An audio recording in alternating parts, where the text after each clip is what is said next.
A capulana é uma vestimenta muito amada pela mulher africana, especialmente a mulher moçambicana. O amor que existe entre a mulher e esta capulana aqui, ou este tecido, é tão sério, mas tão sério, que até amam mais este tecido que o próprio homem aqui em Moçambique. É mesmo? Sim, só para ter noção do amor que existe entre elas. Elas, a capulana e a mulher.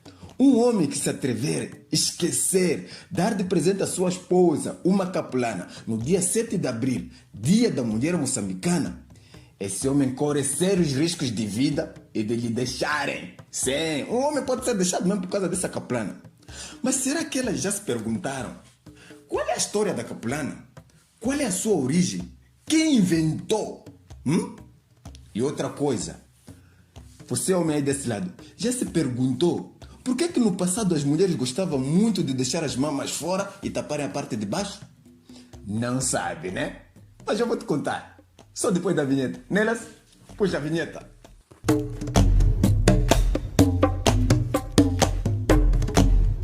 Olá a todos e todas. Sejam bem-vindos ao canal História Rindo. Eu sou Nelson Vido, professor de História. Na produção estão Nelas Tumba e Rosaldo Boi Chato. É um boi chato mesmo. Então, nós hoje vamos falar sobre a capulana.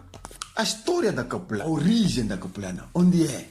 Porque quando se fala de capulana, todo mundo olha para a África. Basta falar em capulana, todo mundo vê mapa da África. Mas será que começou exatamente em toda a África? Qual é a origem exatamente? É isso que nós queremos falar, não? E por que as mulheres deixavam as mamas fora?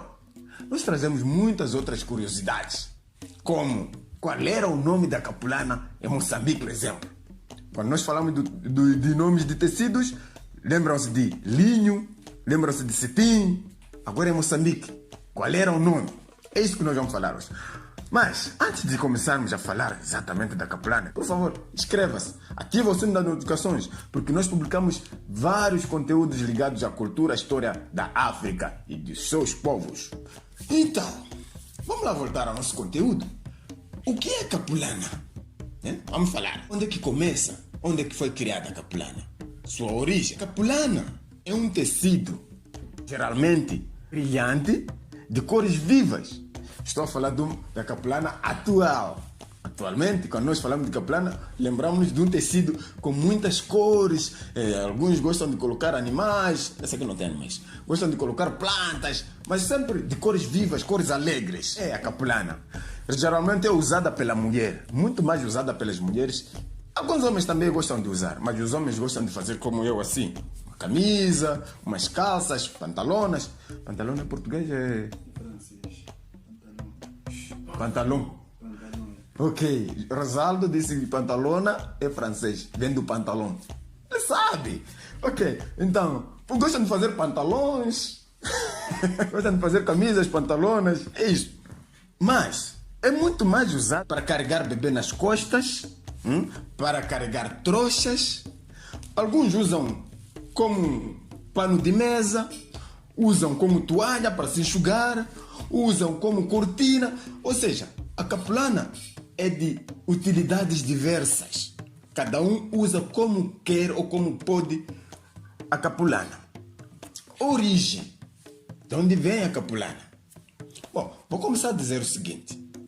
O termo capulana, ou a palavra capulana, é de origem tsonga.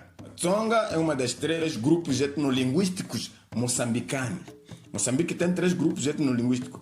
Salvo os linguistas que me perdoem se eu estiver a errar, me perdoem, mas eu aprendi assim, que eram 3 grupos etnolinguísticos. Tsonga, Shona, Shewa. Então a capulana vem do Tsonga, esta palavra capulana. Origem. Aí já está a surpresa. A capulana é um produto originário ou original da África, mais concretamente em... mentira, Moçambique.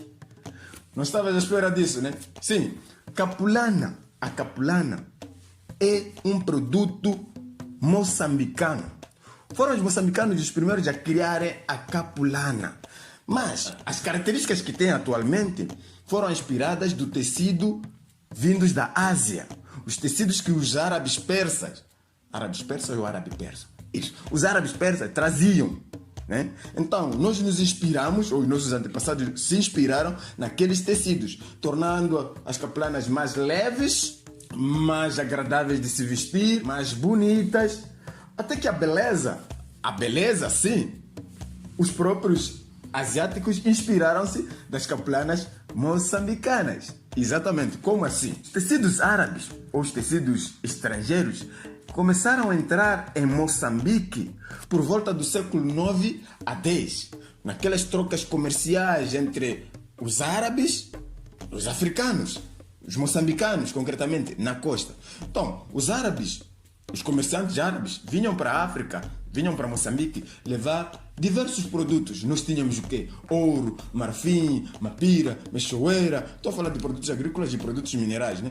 E tinham também corno de rinoceronte.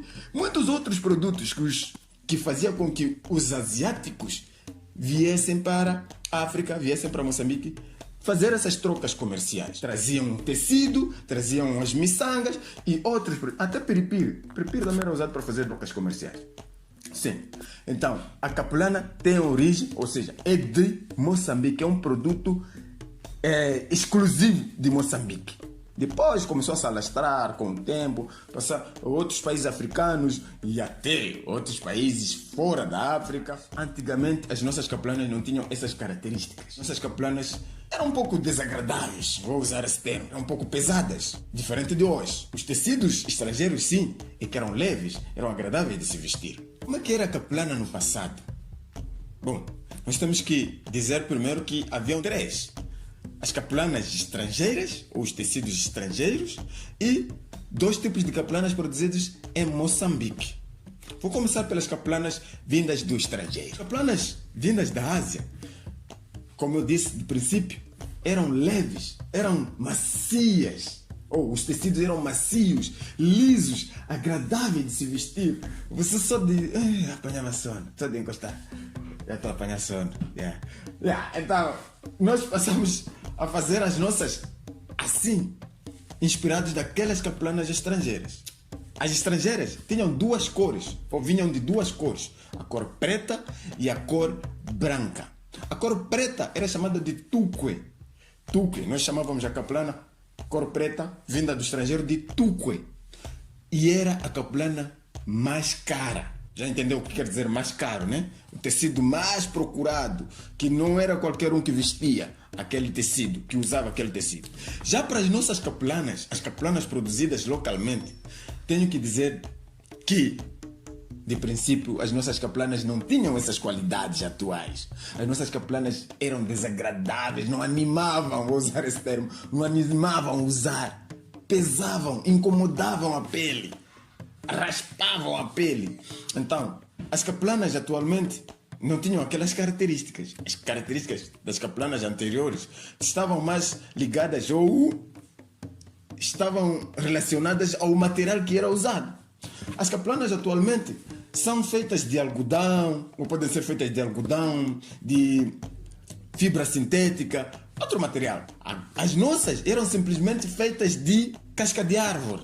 Sim, casca de árvore, só que cuidado, já estás a imaginar aquela casca mesmo, aquela de fora. Não, era casca de dentro.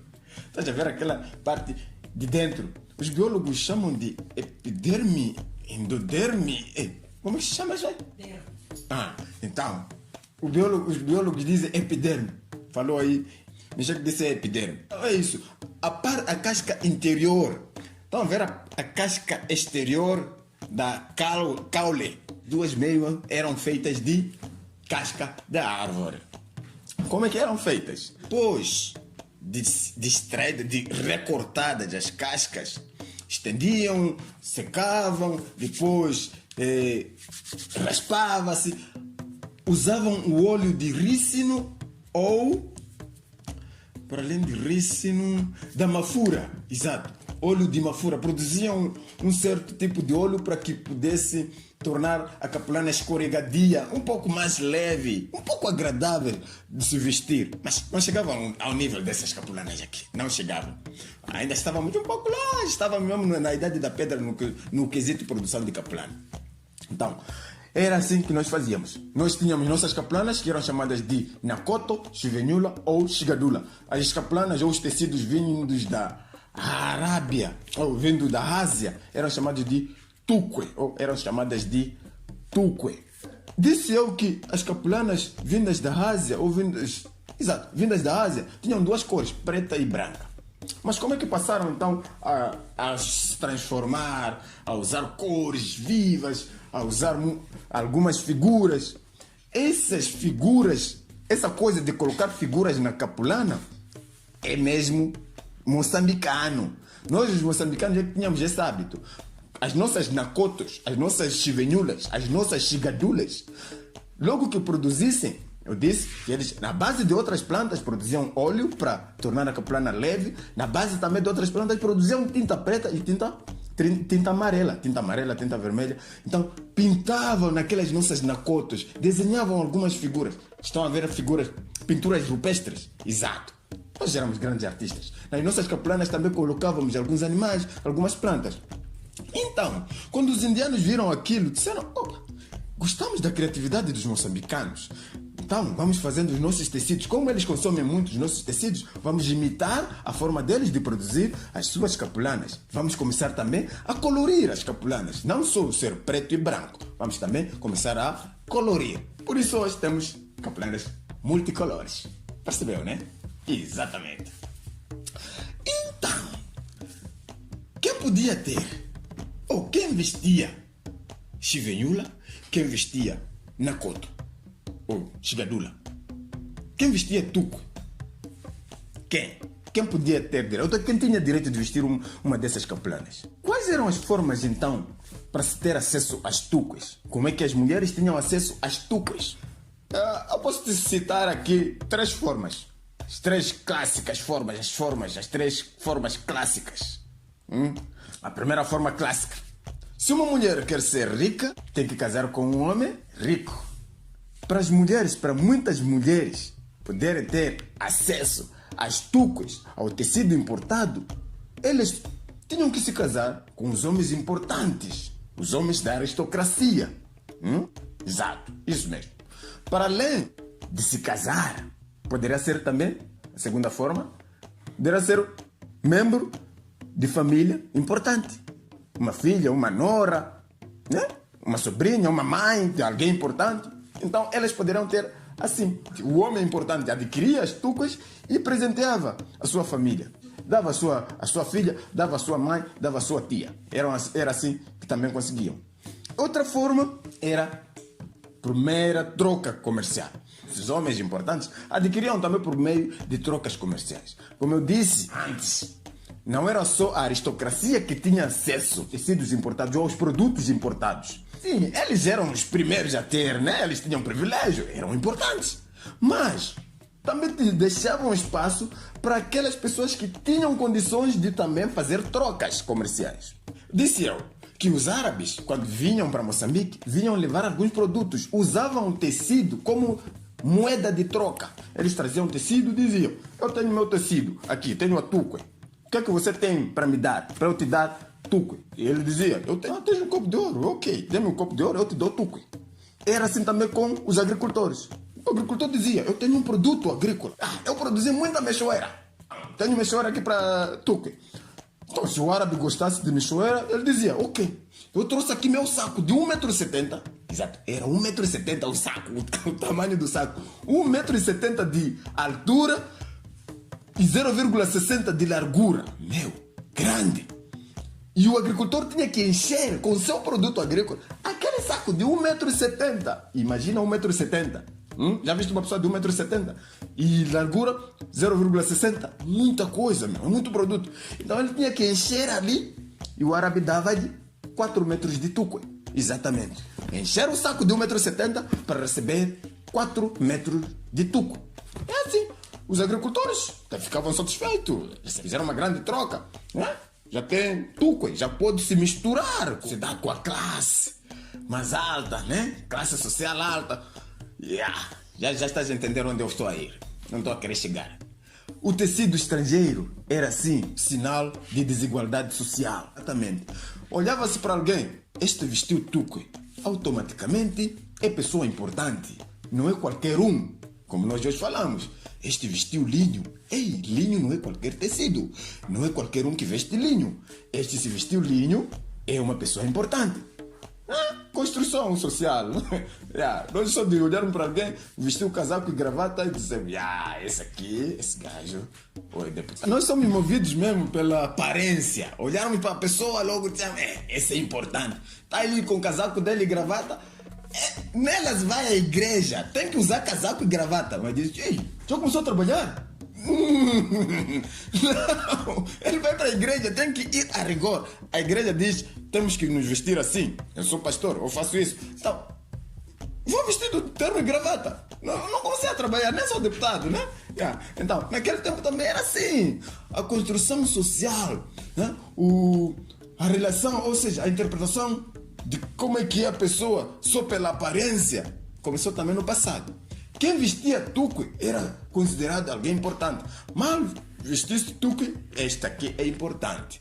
Agora, aquele que vestisse nakoto, chivenhula, chigadula, automaticamente dizia, este é pobre. Sim, porque eram os pobres mesmo que usavam nakoto, chivenhula, chigadula. Exatamente. Nem sequer tinham o tempo de processar. Será que é realmente pobre? Ou não conseguiu ter acesso ao processo de troca comercial? Aquelas trocas que eram feitas na costa. Porque os do interior não tinham muito acesso àquele produto. Não tinham acesso mesmo. Era raro. Então só porque não conseguiu vestir tuque, era pobre. Vestiu na coto, era pobre. Exatamente. O tecido era usado também para diferenciação social. Para além desta questão de diferenciação social, quem era pobre, quem era rico, a partir do tecido também era possível notar que uma mulher era solteira ou casada. Como? O homem, importante, que conseguia adquirir tuque, que tinha condições de adquirir tuque para sua esposa, fazia de tudo para cobri-la da cabeça aos pés, para mostrar à sociedade que realmente ele era importante, como se dizia. E uma mulher de um esposo importante, cujo seu esposo adquiriu vários tecidos, muita quantidade de tuque, era obrigação dela vestir, cobrir o corpo todo de tuque mesmo, cobrir o corpo todo de tecido, não mostrar o corpo para outro homem. Já as solteiras não. As solteiras tinham que se contentar com o que os pais lhes davam. A quantidade de tecido no corpo era o sinônimo, ou era, aliás, a mostra, ou simbolizava que esta pessoa é solteira, essa pessoa é casada. A quantidade de tecido importado no corpo estava. Já as mulheres casadas chegavam mesmo até os pés. Da cabeça, um lenço, depois uma blusa, uma saia bem comprida. Esta é uma mulher casada. Por que algumas mulheres então no passado gostavam de deixar as mamas fora e tapavam a parte de baixo só? As mamas bem picantes ali, tá vendo, né? Por quê? Eu acredito que você estava à espera desse vídeo só para ouvir isso, porque eu te disse no início que vou te contar sobre isso. É assim, lembram-se das características da nakoto, chivenhula, chigadula? Plana bem pesada, um pouco desagradável de se vestir. Exato. Esta caplana foi a responsável entre deixar as mamas fora, as mamas bem à mostra, você costuma ver, né? As mulheres com umas mamas bem interessantes lá. E minha mulher que não me ouça. Costuma deixar mamas fora, assim, né? E tapar embaixo. Ou tapar as mamas, ter problemas sérios.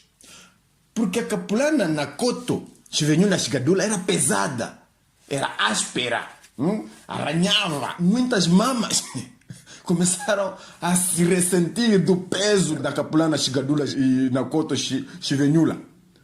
Começavam a fazer uma pressão. Ela era pesada. Então começava a pressionar as mamas. Muitas mamas começaram a transformar-se em... É chinelo, né, Nelson? Sola? Sim, gasta. Nós aqui em Moçambique, quando as mamas estão muito caídas, chamamos de sola, já estão gastas, né? Então, muitas mamas começaram a cair.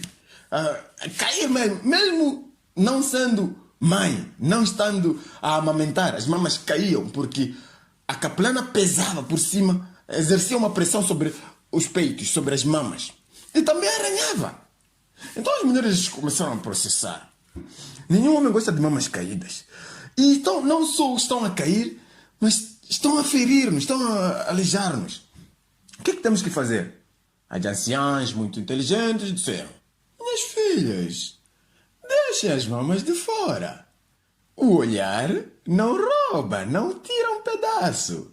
E o que é bonito é para se mostrar. Não, esse ditado eu roubei do Brasil. O que é bonito é para se mostrar. Então, e as mulheres disseram sim. Verdade. Vamos começar a deixar as mamas fora. Assim, elas continuam picantes e os homens começam a apreciar. Logo, eles continuam atraídos. Então, as caplanas não cotas começaram a ser usadas apenas por parte de baixo. Por isso, as mulheres preferiram deixar as mamas de fora. Exatamente. Tu sabias disso? Escreva nos comentários se você sabia por que as mulheres deixam as mamas de fora. Gostas de quando elas deixam de fora ou preferes que elas tapassem? Escreva nos comentários. Fala a verdade. Essa história faz parte da história de Moçambique. Nós buscamos numa obra. Então, para não falar a história, Rindo inventa as coisas. Professor Nelson é falso. Espera, vamos mostrar o livro onde é que eu trouxe. Essa história é um livro. Aqui está. Exato. Então, o conteúdo deste vídeo tiramos desta obra aqui. Uma obra feita ou organizada pelos moçambicanos. Estou a falar Augusto Nascimento, Aurélio Rocha e Eugênia Rodrigues. Grandes historiadores moçambicanos. A obra é intitulada Moçambique, Relações Históricas, Regionais e com Países da CPLP. Mas em especial, o conteúdo que nós usamos hoje é da historiadora, é da doutora pesquisadora Benigna Zimba. Então, se você quer aprofundar a história que nós contamos aqui, ou quer saber outras coisas sobre a história de Moçambique, então procure este livro. É da revista Alcance, aliás, é da editora Alcance Editores. Busque este livro e conheça mais sobre Moçambique. África. Falamos nós que a caplana é multifuncional, pode ser usada para qualquer coisa. Quando digo qualquer coisa, é qualquer coisa mesmo. Por exemplo, isto aqui.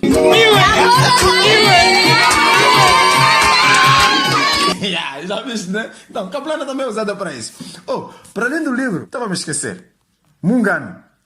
Acesse o Mungano. Se você é um artista, se você dança, canta, escreve obras, escreve poemas, poesias, ou é pesquisador, mas as tuas obras ou os teus trabalhos não estão a ser promovidos, acesse www.mungano.com. Esse é um site amigo. O nome já diz, Mungano, amigo, é um termo xangano. Então, é um site amigo que está aí para promover o trabalho de muita gente, daquele que não consegue promover o seu trabalho. Então, nós paramos por aqui com a promessa de voltar no outro vídeo com outra curiosidade sobre Moçambique, cultura, história de Moçambique e da África no próximo vídeo. Então, nós nos despedimos. Adiós, munganos!